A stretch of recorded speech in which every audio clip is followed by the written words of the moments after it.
রানীগঞ্জ ব্লকে এসআইআর এর শুনানি চলাকালীন বিজেপির যুব নেতা অভিক মণ্ডলকে হামলার অভিযোগ।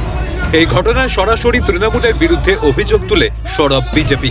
এই ঘটনার পর থেকে সোশ্যাল মিডিয়ায় ভাইরাল হয়েছে একটি ফুটেজ। সেখানে দেখা যাচ্ছে এক যুবককে অপেক্ষা করা লাইন থেকে টেনে ধাক্কা দিয়ে বের করে দেওয়া হয়। শুধু তাই নয়, ওই যুবক বিজেপি কর্মী হওয়ায় তার গায়েও হাত তোলা হয়। অভিযোগের ভিত্তিতে কাঠগড়ায় তোলা হয় তৃণমূলের ইলেকটোরাল সুপারভাইজার প্রদীপ মুখোপাধ্যায়কে। ভাইরাল এই ছবিকে সামনে রেখে বিজেপি নেতৃত্ব তৃণমূলের বিরুদ্ধে তীব্র আক্রমণ চালিয়েছে এবং প্রশাসনের ভূমিকা নিয়েও প্রশ্ন তুলেছে।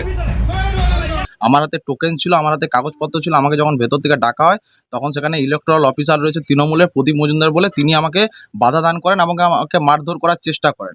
আমি এই পুরো ব্যাপারটা আমার নেতৃত্বকে জানিয়েছি যে তৃণমূল কীরকমভাবে বিডিও অফিসের ভেতরে বিডিও সাহেবের মদতে সেখানে বসে থেকে তৃণমূলের গুন্ডা বাহিনী বিজেপি কার্যকর্তাদেরকে বাধা দিচ্ছে এবং সাধারণ মানুষকে বাধা দিচ্ছে।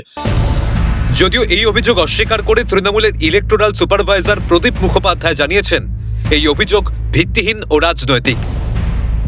দেখুন, তাকে মেরে বার করে দেওয়া হয়নি, সে বে লাইনে ঢুকছিল এবং তাকে বলা হয়েছে যে এত লোক এখানে যখন দাঁড়িয়েছে আপনি কেন ঢুকছেন আগে।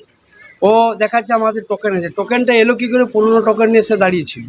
কিন্তু ব্যাপার হচ্ছে এর ব্যাপারে আমাদের ব্লক সভাপতি তার দিয়েছে, বক্তব্য দিয়েছে এবং তাকে আমাদের জানানো হয়েছিল কী ঘটনা ঘটেছে।